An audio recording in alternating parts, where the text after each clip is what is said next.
Salam damai, gembala baik yang murah hati, sahabat Oase Rohani Katolik. Apa kabar? Kita berjumpa kembali hari ini dalam siaran Oase Rohani Katolik. Semoga Anda semua dalam keadaan sehat, bersemangat, dan penuh kasih sukacita Tuhan di hari ini. Pada hari ini berbahagia sekali karena kita semua ditemani oleh Pastor Yohanes Budi Raharjo, SDB. Dan saya Bernard Marita akan menemani Pastor Budi dan Anda semua selama 1 jam ke depan. Marilah sekarang kita menyapa salam damai kepada Pastor Budi yang sudah berada di sini untuk Anda semua. Salam damai, Pastor. Salam damai, Marita, para pendengar, pemirsa, dimanapun Anda berada. Iya. Bagaimana kabar, Pastor? Sehat? Syukur pada Tuhan, sehat, dan terus bersemangat dalam karya Tuhan ya. Puji Tuhan. Baiklah sahabat Oase Rohani Katolik, marilah kita awali jumpa kita dengan sebuah doa yang akan dipimpin oleh Pastor Budi. Dalam nama Bapa dan Putra dan Roh Kudus. Amin. Allah Bapa yang Maha Kasih, betapa bahagia akan peneguhan-Mu di hari baru ini, meski melalui duka cita sejenak, namun sukacita mulia mendatang yang akan terwujud seturut kehendak-Mu. Bantulah kami dalam meniti perjalanan hidup kami, agar tanpa lelah mengarungi samudera kehidupan demi terwujudnya keselamatan jiwa-jiwa. Demi Kristus Tuhan dan pengantara kami. Amin. Sahabat Oase Rohani Katolik, antifon pembuka kita untuk hari ini adalah alangkah besarnya belas kasih dan pengampunan Tuhan bagi semua yang berpaling kepadanya. Bacaan dari surat pertama Rasul Petrus bab 1 ayat 3 sampai 9. Saudara-saudara, terpujilah Allah dan Bapa Tuhan kita Yesus Kristus. Berkat rahmat-Nya yang besar, kita telah dilahirkan kembali oleh kebangkitan Yesus Kristus dari antara orang mati. Kita lahir untuk hidup penuh harapan dan untuk memperoleh warisan yang tak dapat binasa, yang tak dapat cemar dan tak dapat layu, yang tersimpan di surga bagi kalian. Kuasa Allah telah memelihara kalian karena iman sementara kalian menantikan keselamatan yang telah tersedia yang akan dinyatakan pada akhir zaman. Bergembiralah akan hal itu, sekalipun sekarang ini kalian harus berduka cita sejenak oleh berbagai-bagai pencobaan. Semuanya ini dimaksudkan untuk membuktikan kemurnian iman kalian yang jauh lebih tinggi nilainya daripada emas yang fana, yang diuji kemurniannya dengan api hingga kalian memperoleh puji-pujian, kemuliaan, dan kehormatan pada hari Yesus Kristus menyatakan dirinya. Sekalipun kalian belum pernah melihat Dia, namun kalian mengasihinya. Kalian percaya kepada Dia. Sekalipun kalian sekarang tidak melihatnya, kalian bergembira karena sukacita yang mulia dan tidak terkatakan. Karena kalian telah mencapai tujuan iman, yaitu keselamatan jiwa kalian. Demikianlah sabda Tuhan. Syukur kepada Allah. Sahabat Oase Rohani Katolik, marilah kita tanggapi sabda Tuhan dengan mazmur tanggapan. Selama-lamanya Tuhan ingat akan perjanjiannya. Selama-lamanya Tuhan ingat akan perjanjiannya. Aku bersyukur kepada Tuhan dengan segenap hati. dalam lingkungan orang-orang benar dan di tengah jemaat. Besarlah perbuatan-perbuatan Tuhan, layak diselidiki oleh semua orang yang menyukainya. Selama-lamanya Tuhan ingat akan perjanjiannya. Kepada orang takwa diberikannya rejeki. Selama-lamanya ia ingat akan perjanjiannya. Kekuatan perbuatannya ia tunjukkan kepada umatnya dengan memberikan kepada mereka milik pusaka para bangsa. Selama-lamanya Tuhan ingat akan perjanjiannya. Ia memberikan kebebasan kepada umatnya. Ia menetapkan perjanjian untuk selama-lamanya. Kudus dan dahsyatlah namanya. Ia akan disanjung sepanjang masa. Selama-lamanya Tuhan ingat akan perjanjiannya. Sahabat Oase Rohani Katolik, sekarang marilah kita simak bersama Injil Suci menurut Markus bab 10 ayat 17 sampai 27 yang akan disampaikan Pastor Budi untuk kita semua. Tuhan bersamamu Dan bersama rohmu. Inilah Injil Suci menurut Markus. Dimuliakanlah Tuhan. Pada suatu hari, Yesus berangkat meneruskan perjalanannya. Maka datanglah seorang berlari-lari mendapatkan dia, dan sambil bertelut di hadapannya, ia bertanya, "Guru yang baik, apa yang harus kuperbuat untuk memperoleh hidup yang kekal?" Yesus berkata kepadanya, "Mengapa kau katakan aku baik? Tak seorang pun yang baik selain Allah. Engkau tentu mengetahui segala perintah Allah. Jangan membunuh, jangan berzina, jangan mencuri, jangan mengucap saksi dusta, dan jangan mengurangi hak orang.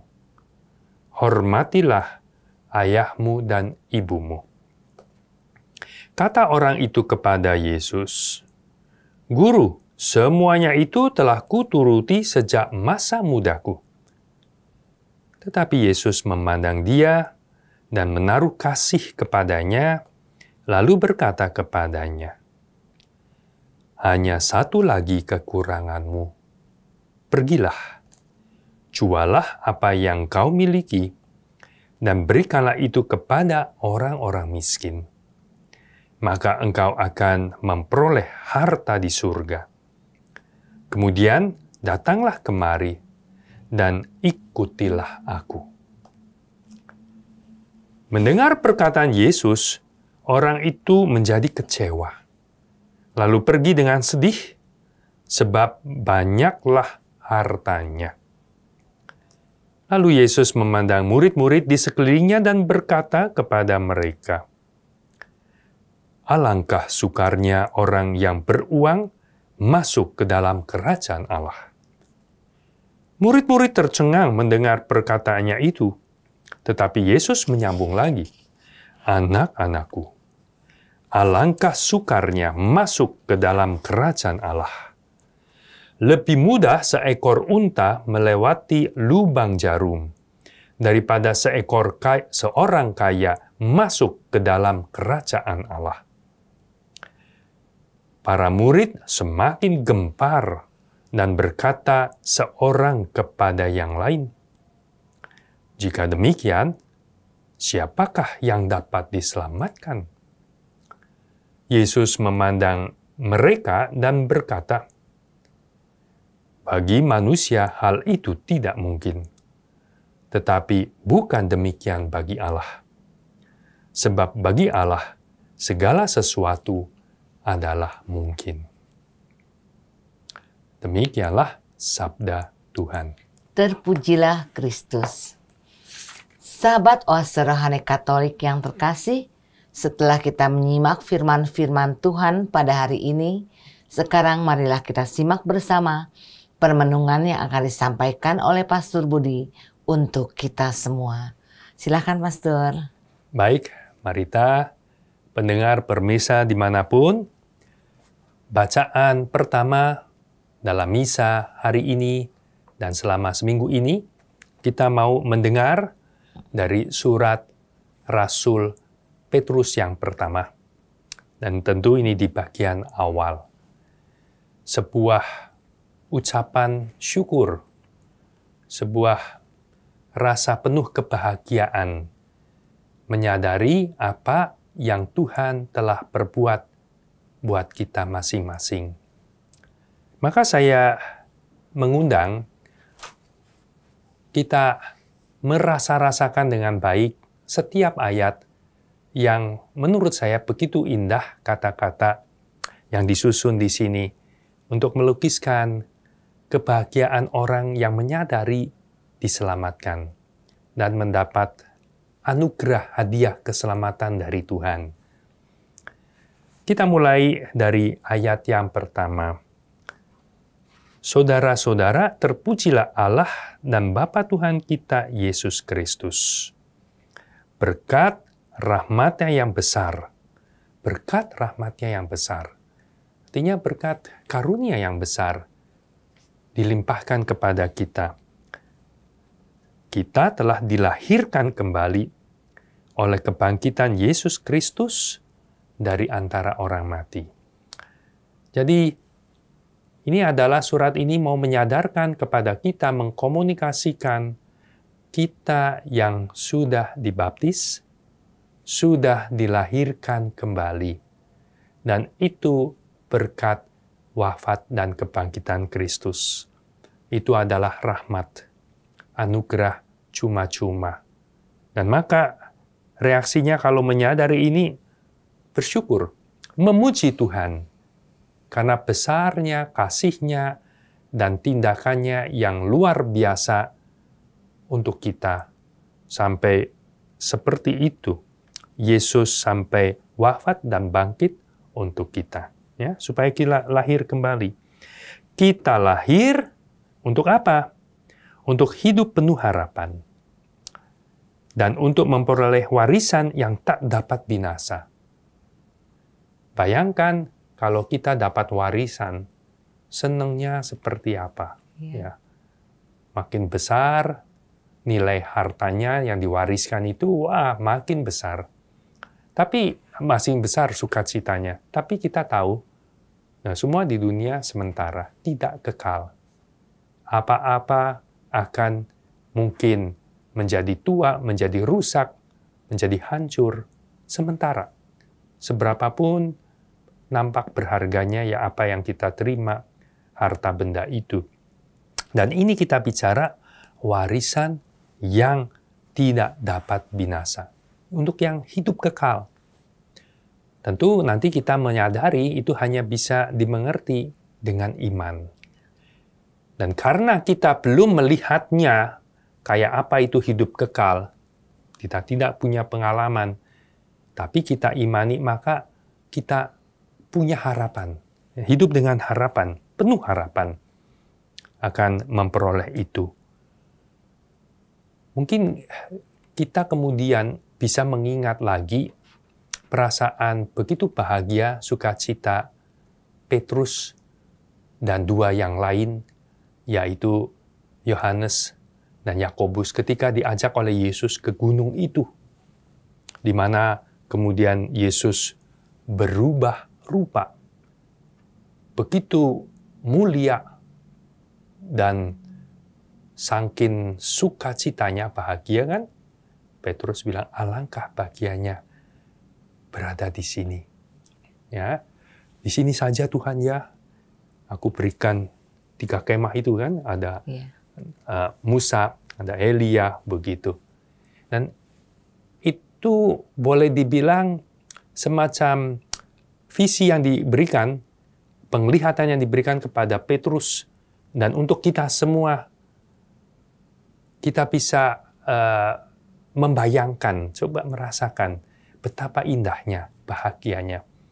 Kadang mungkin kita punya pengalaman, bahkan kita ke ke daerah tempat yang tinggi, yang gunung gitu.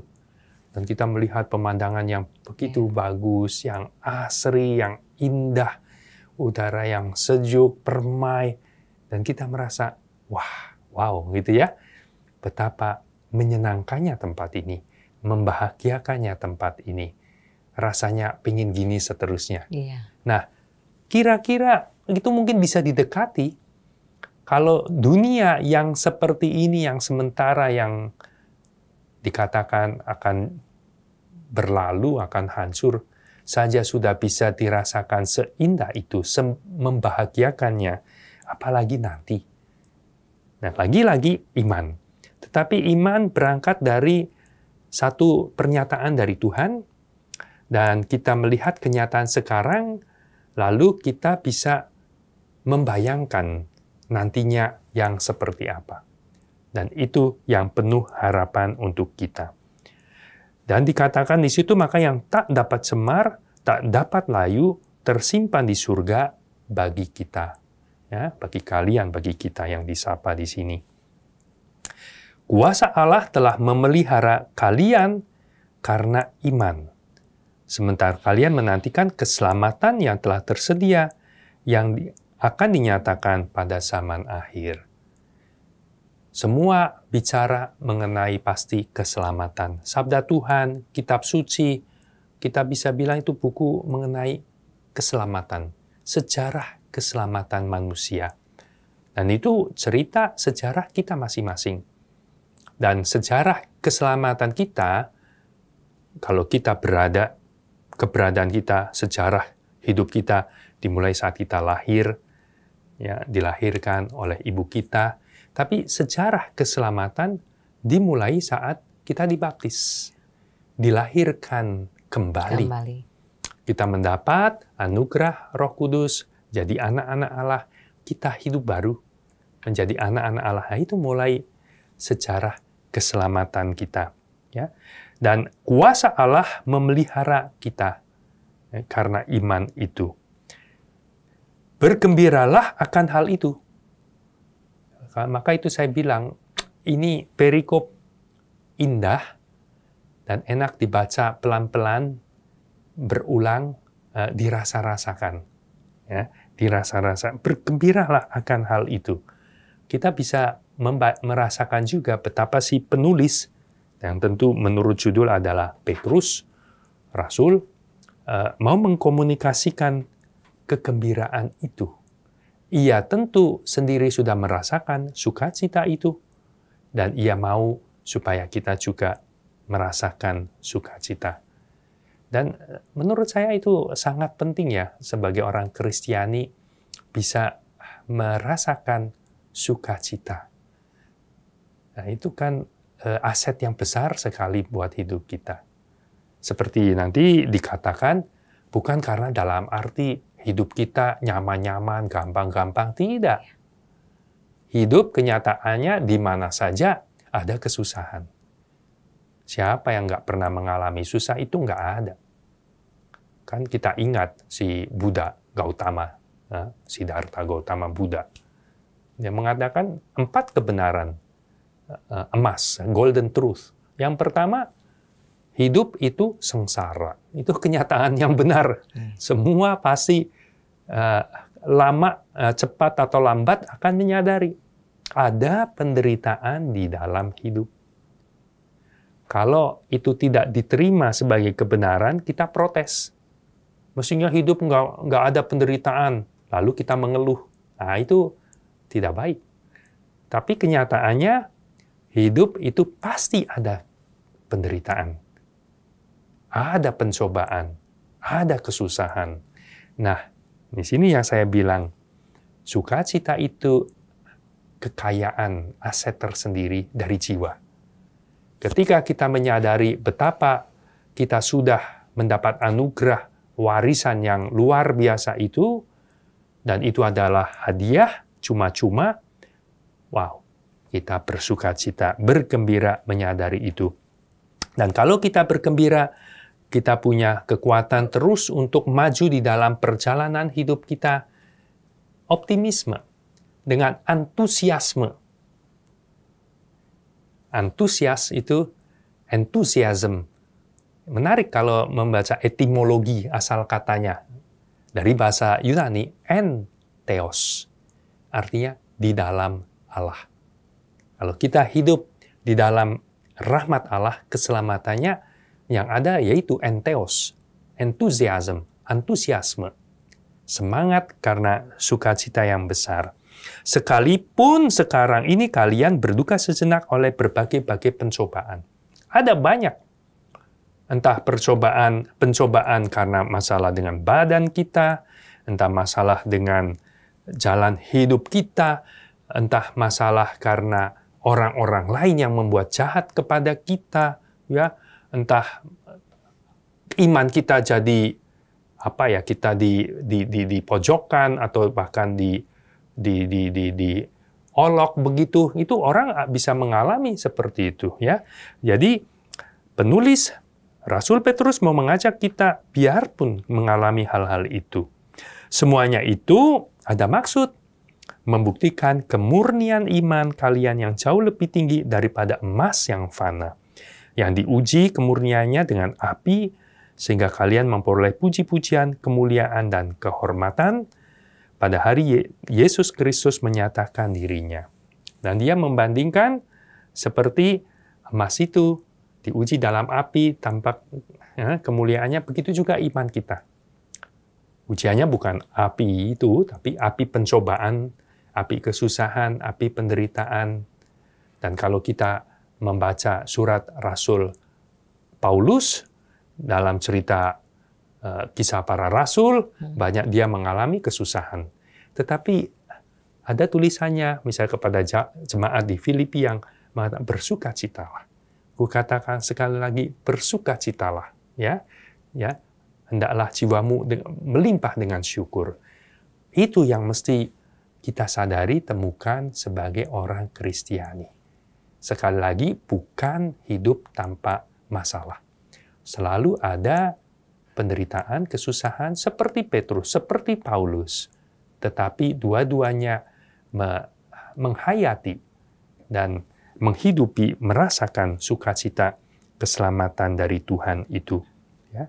Sekalipun, nah itu ayat 8, kalian belum pernah melihat dia, kalian mengasihinya. Ini karena iman. Iman belum lihat, tapi percaya dan berharap. Itu bagian kenyataan hidup rohani orang beriman. Dan akibatnya yang paling penting, berbuah dalam kasih. Ya. Kasih kepada Tuhan yang sudah begitu kita imani, mengasihi kita sampai menyerahkan nyawanya di salib, dan kita kemudian membuat kasih kepada Tuhan, membalas itu kasih kepada sesama. Karena mengalami dikasihi Tuhan, kita membalas kasih Tuhan, dan kita mengasihi sesama karena kasih Tuhan itu. Kalian percaya kepada Dia, sekalipun kalian sekarang tidak melihatnya. Kalian bergembira karena sukacita mulia yang tak terkatakan. Itu dia. Bergembira karena sukacita mulia yang tak terkatakan. Karena kalian telah mencapai tujuan iman, yaitu keselamatan jiwa kalian. Dan keselamatan dalam arti akhirnya akan mencapai kepenuhan hidup di dalam Yesus. Mencapai kesempurnaan kasih seperti Allah. Dan itu yang sangat berharga, yang tak terkatakan itu. Ya.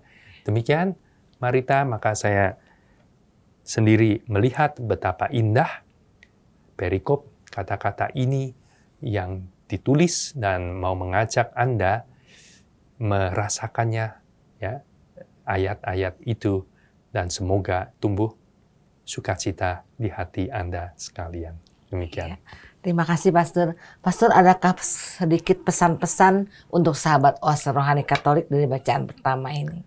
Ya, tentu itu. Pertama, dengan membaca ini, merenungkan dan merasakannya, kiranya tumbuh itu apresiasi harta yang begitu besar, ya. Karena kalau tidak ini bagian hidup rohani ya. Orang kadang melihatnya lebih pada yang menarik di dunia, mungkin kelihatannya lebih berkilauan, ya, dan melupakan yang harta yang terpendam yang kita punyai di dalam diri kita sendiri. Ya. Jadi ya pesannya dengan kata lain menemukan harta yang sebesar ini yang dikatakan tadi tak terkatakan, itu milik kita masing-masing, Anda dan saya. Hanya bagaimana kita menyadarinya, menemukannya, dan kalau sukacita kan seperti Yesus itu, perumpamaan kerajaan Allah. Orang yang tak sengaja menemukan harta terpendam. Sukacita yang jual lain-lainnya. Nanti ada hubungannya dengan Injil yang tidak berhasil menjual yang lainnya karena belum menemukan harta itu. Ya. Dan saking gembiranya, menjual semuanya, sukacitanya untuk membeli yang berharga itu. Demikian. Ya, terima kasih Pastor. Sahabat Oase Rohani Katolik, mari kita resapkan bagian pertama dari siaran Oase Rohani Katolik kita pada hari ini. Kami akan kembali setelah jeda berikut ini.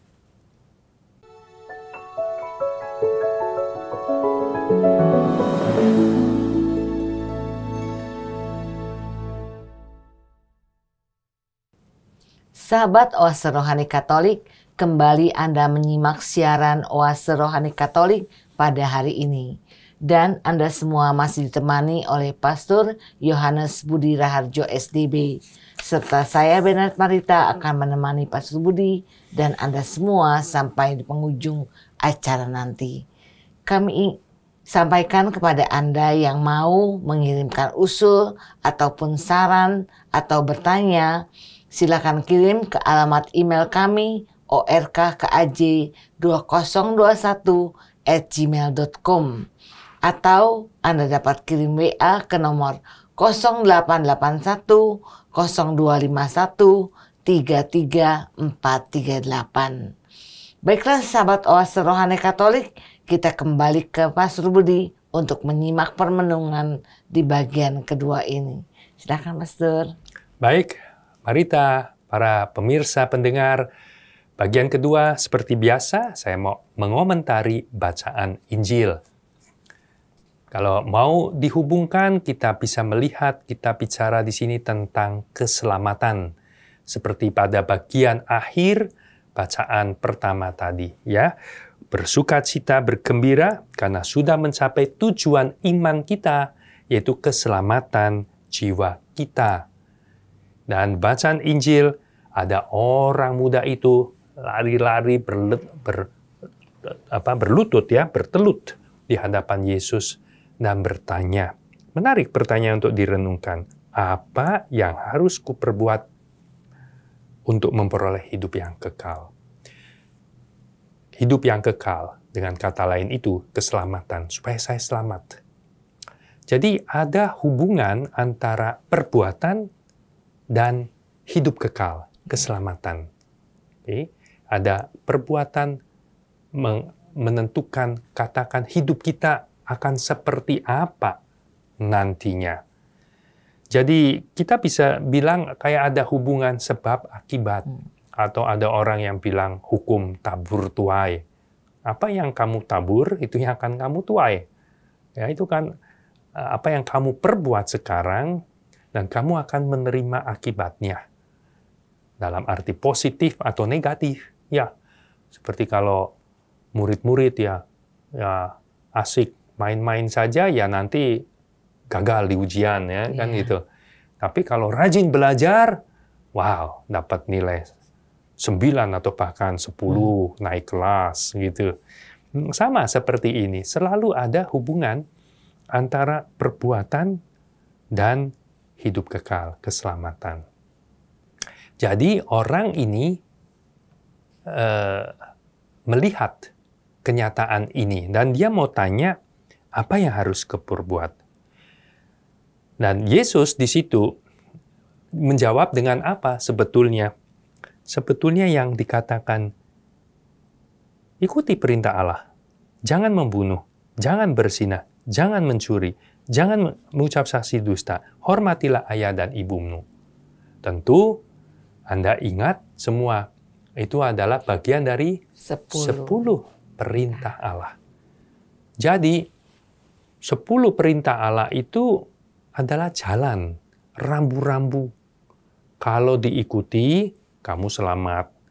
Kalau dilanggar, ya akibatnya sendiri kamu tidak selamat. Ini sesederhana itu. Ya, kalau mau mengerti hubungan sebab akibat tabur tuai begitu. Ya, jadi kita kemudian kalau mendengar ini merenungkan, jadi kita menentukan nasib kita sendiri.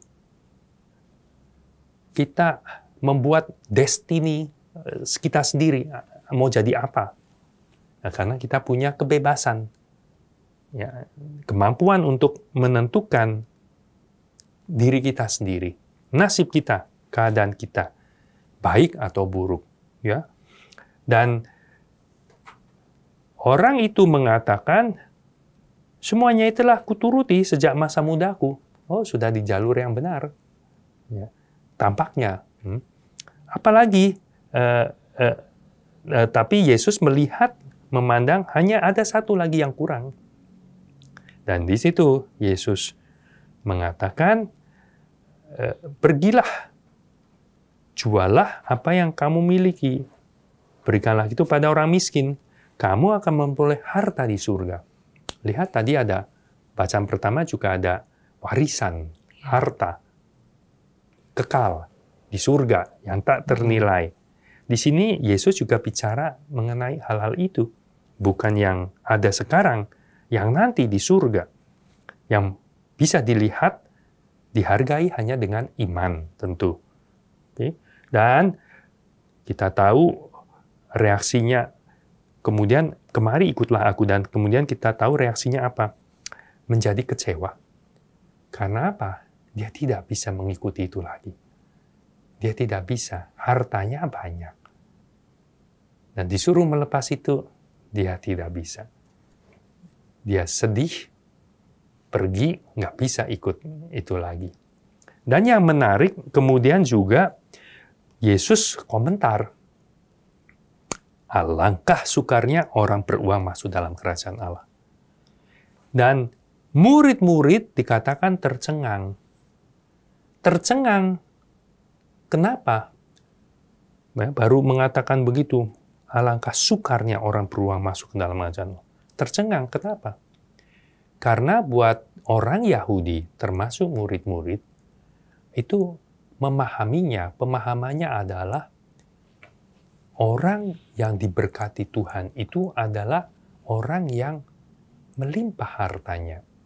Yang banyak hartanya. Makin melimpah, makin diberkati Tuhan. Contoh misalnya kan cerita tentang Ayub.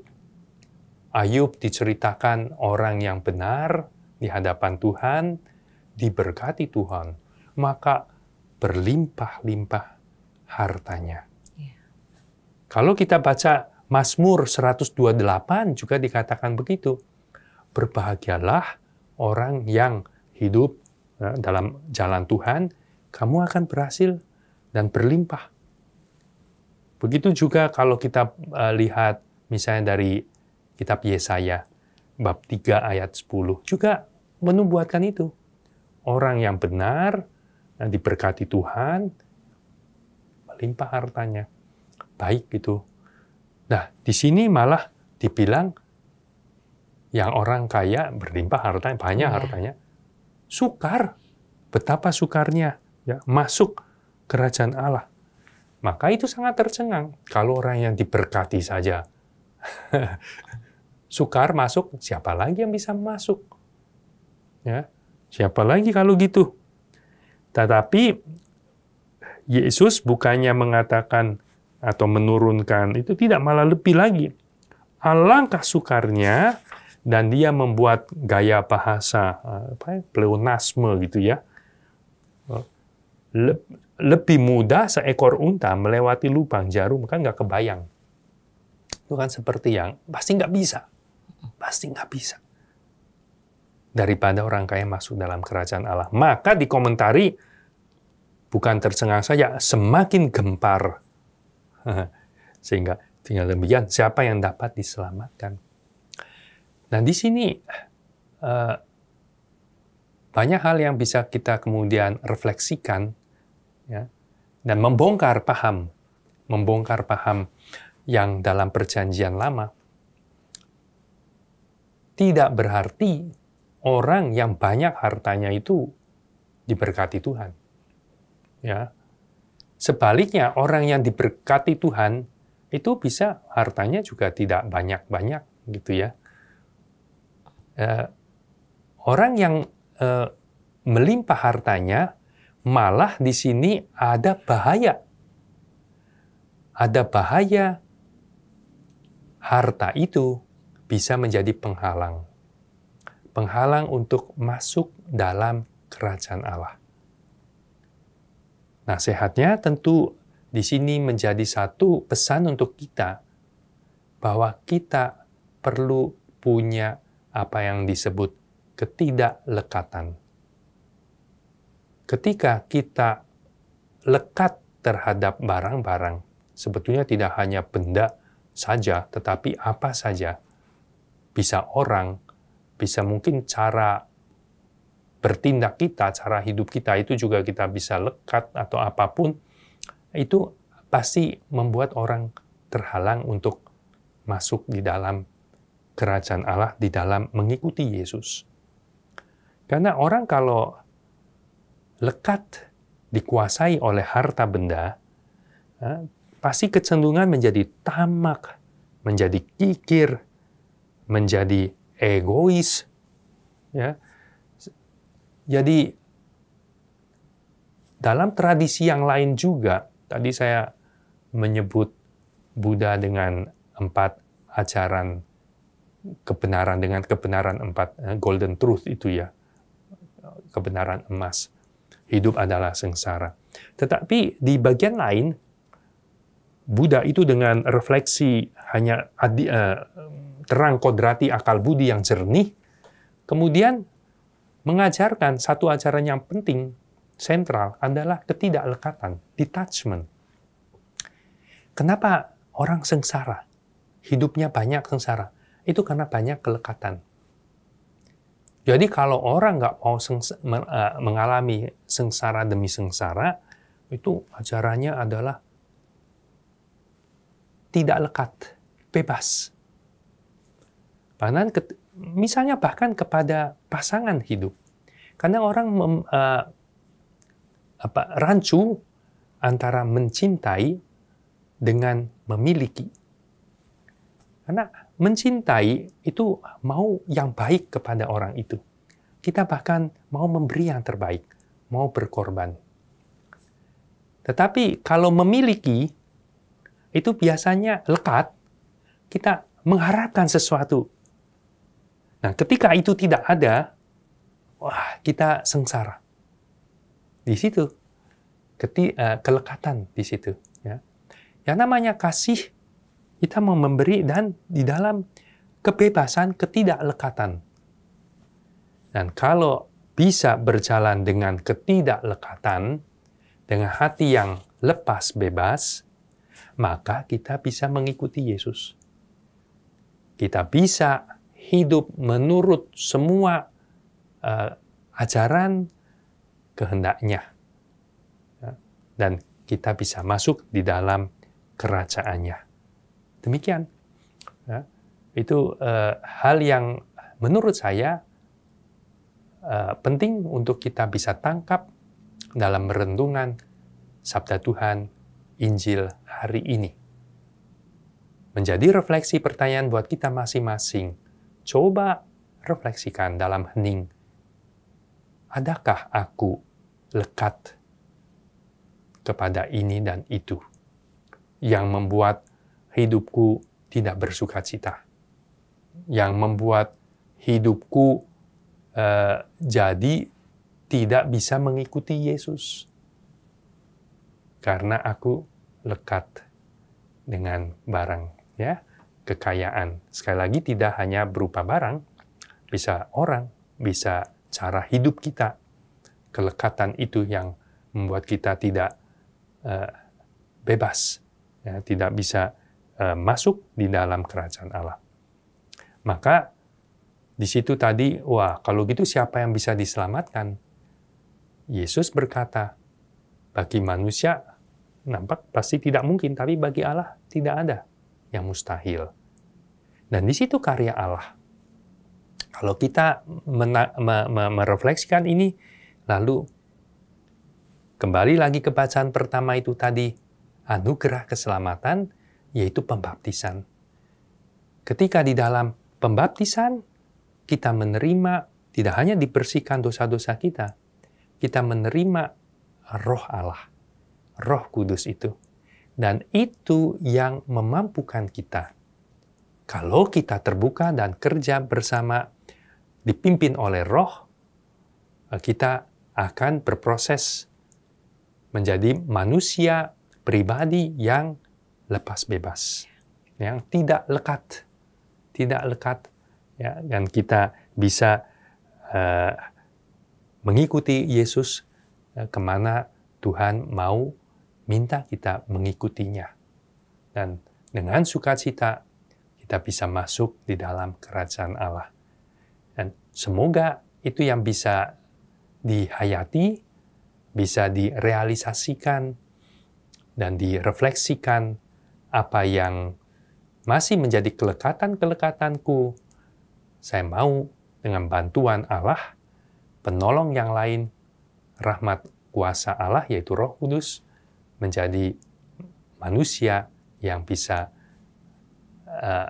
lepas, ya, tidak lekat terhadap apapun. Demikian, Marita. Terima kasih, Pastor.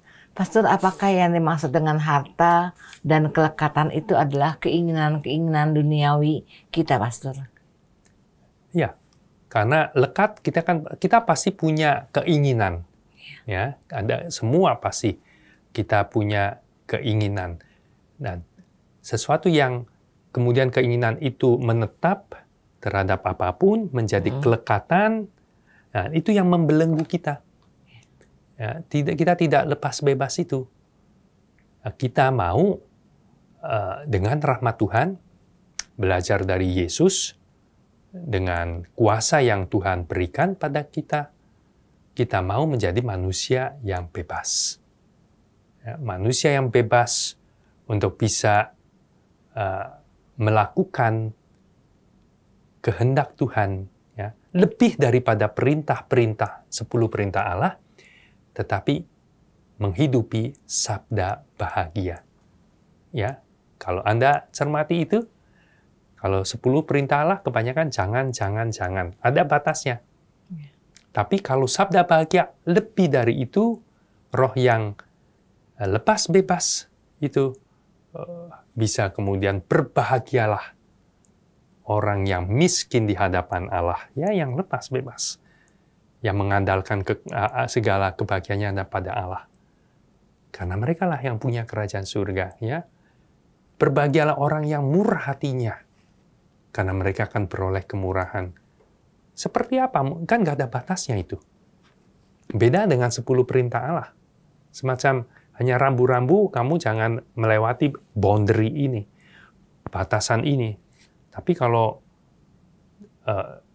sabda bahagia dari Yesus, itu sesuatu yang roh yang bisa terus berkembang dalam kesempurnaan, dalam kasih. Dan dikatakan batasnya kasih itu apa? Batasnya kasih adalah mencintai tanpa batas, mengasihi tanpa batas, ya, seperti itu, ya. Demikian, ya, maka menghubungkannya lebih daripada perintah itu, kita bisa malah menghidupi sabda bahagia Tuhan, ya. Berbahagialah yang lemah lembut, maka engkau akan memiliki bumi, ya. Berbahagialah yang suci hatinya, karena engkau akan melihat Allah, ya. Bahkan berbahagialah ketika kamu dianiaya, difitnah, menderita karena kebenaran. Ya, berbahagialah dan bersukacitalah, kata Yesus. Karena kamulah yang empunya kerajaan Allah. Begitu, Marita. Ya, terima kasih, Pastor. Pastor, apakah bila kita melepaskan hal-hal duniawi dalam hidup, otomatis kita akan peroleh hidup kekal? Ya, itu salah satu salah satu yang kita perlu tentunya tempuh untuk bisa lepas bebas. Dan dari situ kita masuk di dalam kerajaan Allah, mengikuti Yesus, dan menuju kepada kehidupan kekal tentunya. Ya. Ya, terima kasih Pastor. Baiklah sahabat Oase Rohani Katolik, dengan demikian usailah jumpa kita hari ini dalam siaran Oase Rohani Katolik bersama Pastor Yohanes Budi Raharjo dan saya Benedict Parita. Kami mengucapkan salam damai, tetap semangat dan tersenyum. Marilah kita tutup jumpa kita dengan doa penutup yang akan dipimpin oleh Pastor Budi serta memperoleh berkat Tuhan. Marilah kita berdoa. Tuhan Yesus, terima kasih atas penyertaan-Mu dalam pesiarahan hidup kami. Suka dan duka selalu hadir di setiap perjalanan hidup kami. Itu terbukti dari keimanan kami kepadamu. Dosa dan kesalahan selalu terbayang di mata kami. Namun Engkau tetap setia mendampingi dan menerima apa adanya diri kami. Tuhan, hanya Engkaulah harapan kami, dan kami senantiasa memohon perlindungan, bimbingan, dan berkat-Mu. Engkau yang hidup dan berkuasa, kini dan sepanjang masa. Amin. Tuhan bersamamu. Dan bersama rohmu. Semoga Allah yang Maha Kuasa memberkati saudara sekalian, Bapa dan Putra dan Roh Kudus. Amin. Amin. Baiklah sahabat Oase Rohani Katolik, sampai jumpa lagi di siaran Oase Rohani Katolik berikutnya. Tuhan memberkati.